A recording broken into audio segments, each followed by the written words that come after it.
আপনি কি জানেন কোন খাবার আমাদের জন্য ভালো আর কোন খাবার ক্ষতিকর? চলুন এক নজরে জেনে নিই। স্বাস্থ্যকর খাবার আমাদের শরীরের শক্তি দেয়, রোগ প্রতিরোধ করে আর মনকে রাখে সতেজ। এই খাবারগুলো নিয়মিত খাওয়া উচিত। শাকসবজি, পালং শাক বা ঢেঁড়স, ফলমূল যেমন আপেল, কলা আর কমলা, বাদাম ও বীজ যেমন চীনাবাদাম আর চিয়া সিড, ডাল ও ছোলা, তাজা মাছ বিশেষ করে সামুদ্রিক মাছ, দুধ ও দই, লাল চালের ভাত আর প্রচুর পরিমাণ বিশুদ্ধ পানি।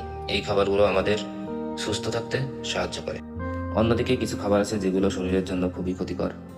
এই খাবারগুলো নিয়মিত খেলে হতে পারে ডায়াবেটিক্স, এমনকি হৃদরোগ। যেমন চিপস, ফাস্টফুড, বার্গার আর পিজা, সফট ড্রিঙ্কস বা কোল্ড ড্রিঙ্কস, অতিরিক্ত তেল, লবণ আর মশলা দিয়ে তৈরি খাবার, প্রক্রিয়াজাত খাবার যেমন সস বা প্যাকেটজাত নুডলস, এবং অতিরিক্ত মিষ্টি বা চিনিযুক্ত খাবার যেমন ক্যান্ডি, কেক বা জেলি। এসব খাবার যতটা সম্ভব এড়িয়ে চলা উচিত। সুস্থ থাকতে হলে খাবার বেছে নিন বুঝে শুনে। ভালো খাবার মানেই ভালো জীবন।